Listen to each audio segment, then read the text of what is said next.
Hey, I'm Scott, and it's Azure Friday. We're here with Stefan Schackow talking about app services. It's my favorite feature. I got like 21 of them now, all kinds of different live sites running up in Azure and app services. What are we changing? So what are we changing? We're introducing a new SKU, a new option for running your apps on app service. It's called the isolated SKU. And it is probably somewhat jokingly one of the first SKU names we have that actually describes what it does.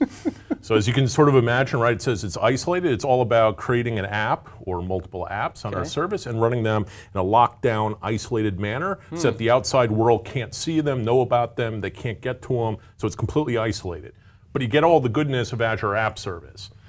So perfect example, right? You have maybe a workload today. It's an on-premises line of business app, and you've been scratching your head. You're like, oh, how do I get this stuff up into the cloud?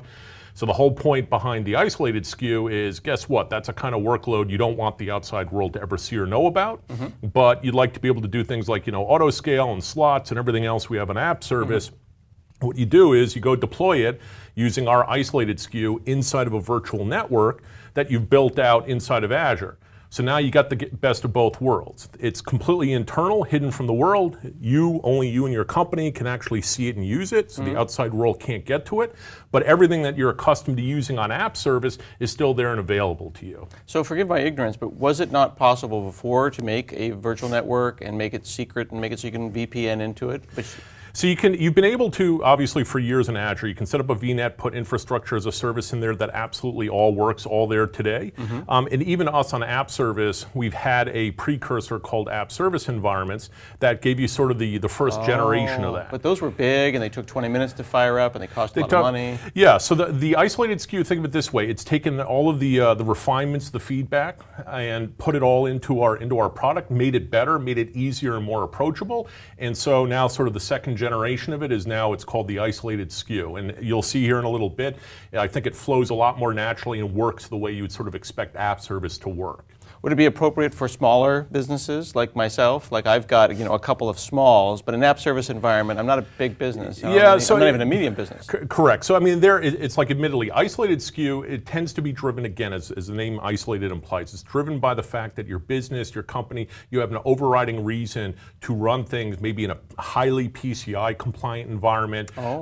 Case in point, banking, financials, things like that, where you just have stricter requirements that say you have to have no proverbial air gaps, as it were, in terms of network access to your app. Certainly small, medium businesses, you can go run on it. There is, and you'll see it in a little bit here, one thing you can do is we can give you much higher scaling limits. So that is an option, but let's face it, at the end of the day, if I'm running like a smaller storefront blog marketing site, definitely public app service, that's still where you want to be. That makes sense, okay.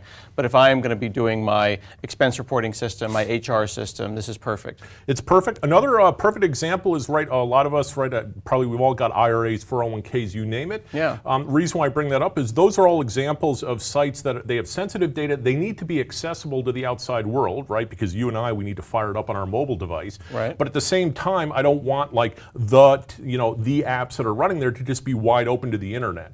So another thing you can do, for example, with the isolated SKU is you can deploy an app service. Your app's hidden from the outside world. You can front end it with a service or a firewall or web application firewalls, pick your device or service. That's what the outside world will actually see and access, but your actual app is locked down and sort of hidden behind this moat. That's really interesting. I've got my my blood sugar application right now sitting alongside Baby Smash, my video game. They're all just kind of hanging out together on the same app service. I could make my blood sugar, my personal health information isolated. Yes, absolutely. Very cool. Let's see a demo. Okay, so what we've got showing here is I'm already logged into the portal. I've got a resource group with an app service environment sort of already set up. So let's jump in here. This is the actual app itself. A couple of things to note is you can see, hey, it's running in an app service plan that Let clearly me guess. says... that actually is a capital letter I. Yes. Not obvious. I1. We'll take the feedback and change the font of the portal. Make an I with a big... Yes. Yeah, but I know that S1 is standard and F1 is free, so then I1 is isolated. I1 is isolated, yes, it is. Another thing to note, right, the URL, nice thing when you're running an isolated, you also are effectively running in your own isolated DNS zone because it's your virtual network. We, don't really care what the domain suffixes are. And so that's nice because it means that you can, for example, the app itself can use names. I mean, like example, if you were to go out and create an app today on app service and call it example, good luck. It was probably taken about 5 milliseconds after the service went live. Right, so you're not thinking about AzureWebsites.net. Exactly, exactly. You're using the custom domain you care about. So let's take a closer look at that, right? There's an app service plan. If I jump in here to the blade specifically for the app service plan, we'll see a couple of things. I'm running in West US 2. Again, I'm running isolated. And if I jump in here to the scale up options, now you can see what's actually available. And this is the crux of what is the isolated offering.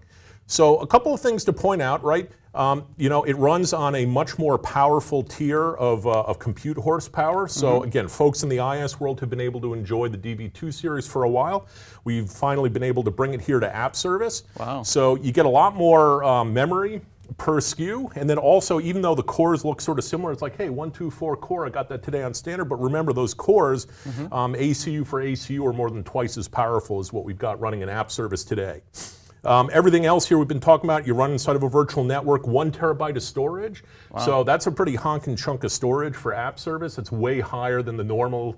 I think it's like 50 gig is what you get in standard. But again, because you're sort of in your own little world, we can give you a lot more. And then last but not least, right, those 100 instances, again, that's part of the thing about isolation is also like literally this is a crunch down version of app service. It's like, hey, this is yours, it goes in your virtual network, and that means that we can do crazy things like scale that sucker out to a much broader degree than sort of what's possible if you're running in basic or standard on the regular app service. It gets me thinking about that gradient of all the different choices from Azure Stack to app service environments, but this is, I just clicked that. It's actually very reasonably priced for a medium-sized business. I've got SSDs and 100 instances. I could potentially, depending on the size of my company, run all my internal stuff on that and have room to spare. Yes. That's a pretty beefy machine. Yeah, and you bring up a very good point, which is for isolated, definitely, what we expect for a lot of folks, the model isn't going to be that you run one app and isolate it and you're done. No. We figure, look, you've got a whole suite of apps. You're going to run 10, 50, 100 apps in an isolated SKU. You got enough horsepower, and so between the horsepower and the number of instances,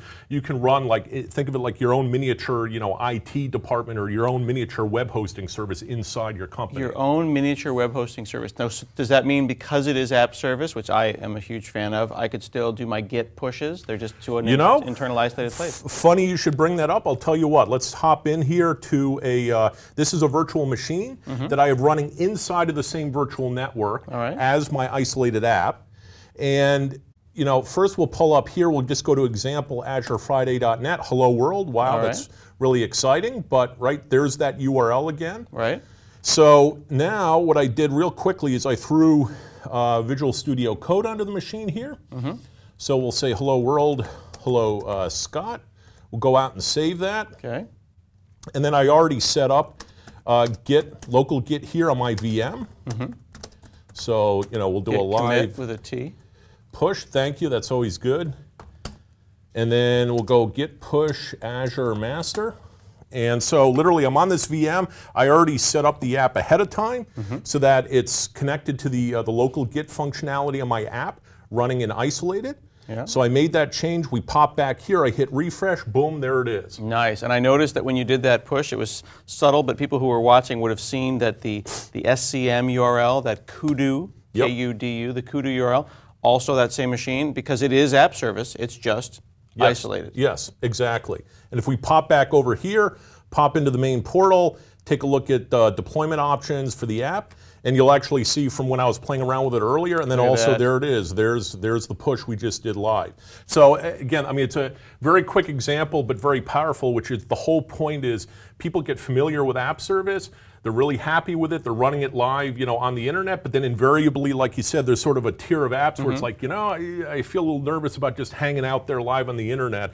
So that's the whole point of the isolated SKU. You get to use what's an app service, but you get to put it in that lockdown environment where you have the security you're looking for. So maybe at the very beginning of this segment, I maybe have disparaged app service environment a little bit because it seemed like a big deal? It seemed like when I made an app service environment, it was like, now I've graduated into more money.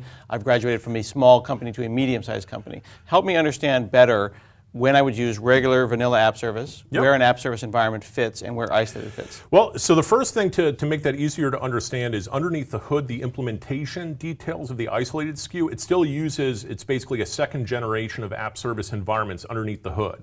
But what we've done is we've stripped away all of the complexity, right? So again, we heard the feedback, I feel it firsthand because again, I talk to customers, they know my email address, they complain to me, that kind of feedback loop. And so the whole point is just to say, look, people know an app, they know an app service plan, they know how to use it on app service. Can we deliver an offering that works the same way so that you don't have to worry about the, the grungy underneath the hood details? So that's the thing. The isolated SKU, if you were to peel back the covers and look at the engine underneath the hood, it's like app service environment V2, second generation. But you, like what I just showed you, you don't have to deal with that or worry about that. So that's the first thing, right? The two things are collapsed together. Now the continuum, again, a perfectly great question. If let's say I'm a small company and again, I have my marketing site, right there, it's like, I want that on the regular app service. It makes sense, it's easily accessible, things like that. But maybe I'm doing business, say in the financial space, again, PCI is just the perfect example, where I know I'm going to get those bad auditors coming in, they're going to go through the 400 item checklist, and they're going to be like, I don't care how good you are, your app's got to be, all secured and locked down. You've done that checklist for me. Exactly. You deploy it into isolated, it's like, there you go, checklist done. Very cool. Is this available now? By the time this airs, yes, it will be available now. And actually, again, you're seeing it in the portal live, so it's already there and up and running. Very cool. All right, I'm learning all kinds of things about isolated app services here on Azure Friday.